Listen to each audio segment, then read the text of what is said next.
Hi guys, welcome back. You're here with me, Baby Firefly, the taxidermy witch, and we are doing another episode of Tasty True Crime. Now, we don't have any food for this episode. I'm still calling it Tasty True Crime. Like, there's other things that are tasty besides food, yeah. So, we're going to talk about Gary Leon Ridgeway, and there are going to be lots of parts to this story. Lots. Because for those of you who don't know who Gary Leon Ridgeway is, he is the Riverman, or the Green River Killer. Okay, and he's from my area here in Seattle, in the Green River Auburn area, kind of between Seattle and Tacoma. And so I guess I just want to start with a couple of things, like his childhood. I think whenever you're talking about a story about somebody who's done what Gary did, which is admit to and admit guilty to 48 murders, and the reason he did that is very interesting, and we'll get there. But when you have somebody who's done what Gary did, and all the way from 13 or 14 years old up to, in their 20s and 30s, he chose teenage runaways and he chose sex workers. Now, yeah, let's start with his childhood, okay? So, his parents. Mary and Thomas Ridgeway. Okay, Mary. Thomas wasn't around a lot in Gary's childhood, but Mary, we can account to a lot of his mental issues, with women especially. So, he was born to Mary and Thomas Ridgeway on February 18th, 1949. And he wasn't born in Seattle, he was born in Salt Lake City, Utah. He was a middle child of 3 sons. So, 3 boys, he's right there in the middle. In 1960, his family moved over to SeaTac, Washington. SeaTac is where our airport is. So if you fly into Seattle, you fly into SeaTac. Okay. Dad, Thomas, drove a Metro bus. So he wasn't around a lot. He worked a lot, had to support the family. And his mother was, a 60s housewife.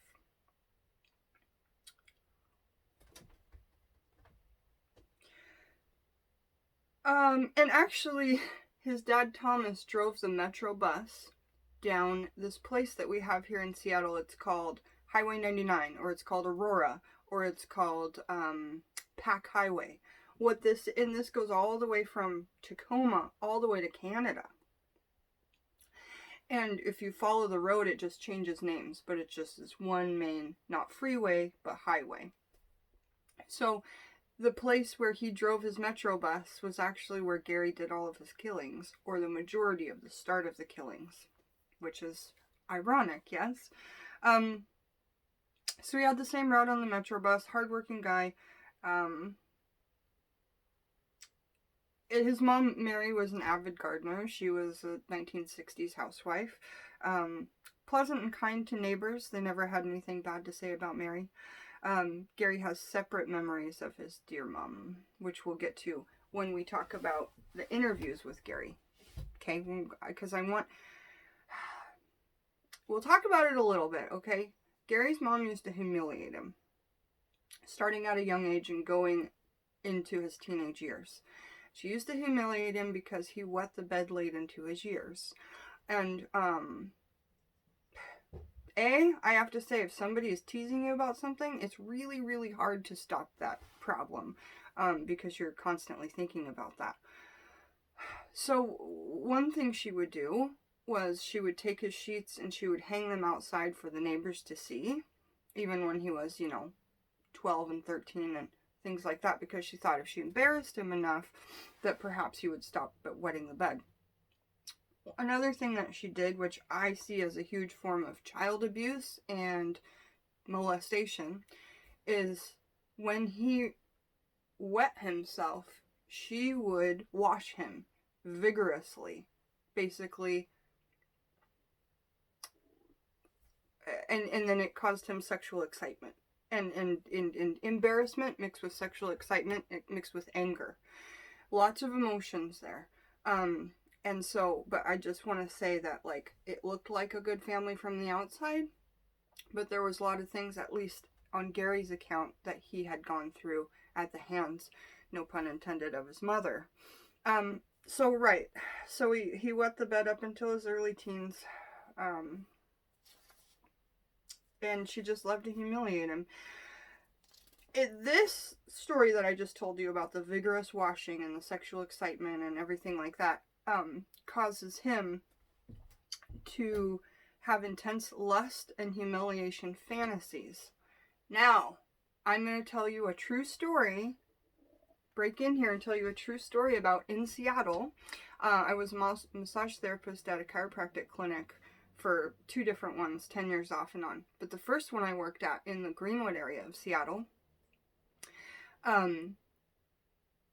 we had a group ongoing. So we had lots of random people coming in for a massage. And I met someone, and somehow we started talking about true crime, and then she's like, yeah, you know, if you like true crime, I've got a story for you. I'm like, yes, please, let's hear it. She goes, well, if you know true crime, you're from this area, you know Gary Ridgeway. I'm like, yep, Gary Leon Ridgeway, Riverman, Green River Killer, got it. She said, well, back in my day, I was a professional wrestler. And this woman's probably like 5'11", big build, 210 pounds, gorgeous, but she's tall, you know, she's just a bigger woman. And she said I was a professional wrestler. And she said that there was kind of a comedic element to it, and kind of sometimes a sexual element to it, because she was hired by certain people. And there was a big group of men that would hire her to beat them up. Like, that's like was their thing. And she would go do that and then just leave, and then whatever they took from that, they took from that. And she said that 3 times she worked with Gary Ridgeway and he paid her to beat him up. I was so happy to hear that story. So that we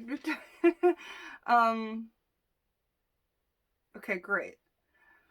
So another thing about Gary and his mom in his younger years was, since she was, you know, an avid gardener, a stay-at-home 1960s mom, she was, you know, outside a lot and sunbathing a lot. And Gary remembers fantasizing about her when she was sunbathing. And he'd kind of pull a Fast Times at Ridgemont High and go up in the bathroom and look out the window. And, you know, so a lot of things were going on in Gary. These aren't normal feelings to, you know, have humiliation and anger be part of the sexual experience, but also now incest feelings. He watched her as he sunbathed, had sexual fantasies filled with rage and lust. He fantasized about killing her in these moments when he watched her. Actually, though, Gary's first attempt to kill was when he was age 16. And it was his only male victim. The rest were women. So when he was 16, there was this 6-year-old boy who was just part of the neighborhood, little neighborhood kid. And he lured him into the woods and he stabbed the boy with his pocket knife. Gary says, when asked why he did this, he said, I just wanted to see what it felt like to kill someone. So here's what's happening. His fantasies of killing are building about his mother. He probably I'm just guessing, he probably feels like, I could never make that happen. I can't make my mom disappear. Everyone would figure out. But this I could probably do. And he wants to know what it feels like to kill someone. Okay, so the boy did survive, and Gary, no one ever found out it was Gary until years and years and years later, when he admitted to it after all the murders. He did arson. He killed cats by suffocation. He was a poor student. He had a low IQ, only 80. He was held back a few times in school. As a teen in social situations, he was strange at best. You know, even Jeffrey Dahmer figured out how to make his weirdness a group of friends. They portray that really well in that movie, My Friend Dahmer. But Gary was just awkward. Gary was kept himself to himself. And then the things that he did do and say were just weird and awkward. He'd piss on his friends who annoyed him. Like, he would literally, like, just whip it out and pee on somebody's leg if they annoyed him. And then he ended up getting hit by some people and, you know, in fights over this kind of stuff. But his human reaction wasn't, like, normal. By age 20, and this was in 1969, Gary finally graduated. And he graduated high school finally at age 20. Now here, usually kids graduate at 17 or 18 if you're right on track. So he was held back at least 2 years. Graduated when he was 20 in 1969. And then he enlisted into the Navy. In this area where we're at, there's a lot of little Navy sub bases and places to work if you're in the Navy for retirement and things like that. So we have a lot of Navy people over here in Seattle. The next summer, he married Claudia, his first wife, he had been dating for many years. And he did that before he shipped out for the Navy. He went to many of the parts of the world, like including the Philippines, and that's where he really started to get interested in sex workers and prostitutes. And he paid really high prices because he came home with dis-ease and also it was expensive. His records show that he contracted gonorrhea and he blamed the sex workers for his infection. So when he was in the Navy, his records show that he did contract gonorrhea.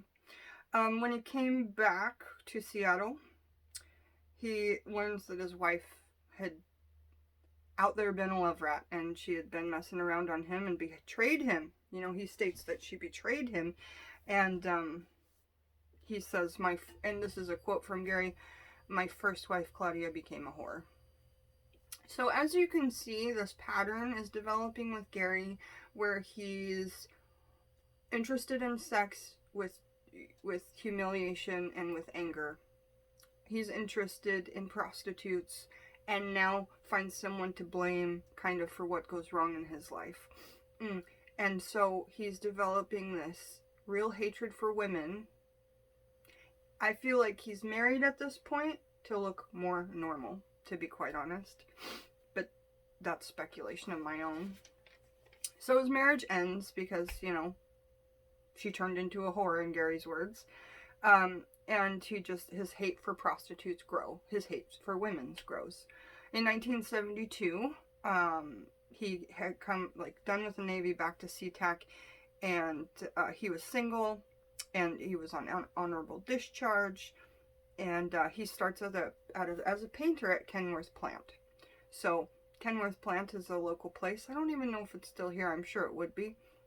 Just a little kind of suburb of Seattle or SeaTac.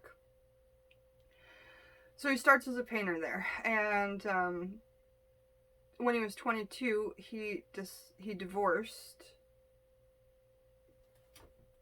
from the whore, and he was angry, but he still wanted female company. Okay, so Marcia Winslow and Gary met. This will be his second wife. At a singles bar. Less than a year they were married. She met his sexual needs. She was submissive. She cooked. She did all of his sexual desires, whatever Gary wanted, including having sex in the woods, having sex in his bedroom where there was paintings of the woods, wallpaper of the woods in his room behind his bed. He had a real fascination with that, and we'll learn why. So this video, this is gonna be the end of part 1. Let me find a place. We'll just end at Marcia Winslow, okay? Let's just remember wife number 2. She's gonna probably be a good one. We'll see what happens there. Gary Leon Ridgeway, you guys. So much to say about him, and I cannot wait till we get to the end of this series, and I can tell you what I truly think about him. Do I think he should have the death penalty? What do I think his punishment should be? What do I think is fair? I want to tell you guys all of that stuff. But as of this point of the story, I am feeling sympathy and empathy for Gary. I am. And I really want you guys to remember that as we go through these, because this is a humongous story I have to tell. As we go through this, I just want you to remember that. Is it an excuse? No. No, it certainly is an excuse for killing 48 to 90 women within a span of like 12 years. No, absolutely not. But we have to understand that these are people that are around us all the time. These people that end up being the serial killers. They're your neighbors. They're the quiet guy down the road. They're your teacher at school. They're your bus driver. So we'll leave it off there, and thanks for joining me, Baby Firefly, the Taxidermy Witch, while we did some tasty true crime. Episode number 1, Gary Leon Ridgeway. Riverman, Green River Killer. See you guys next time. Bye!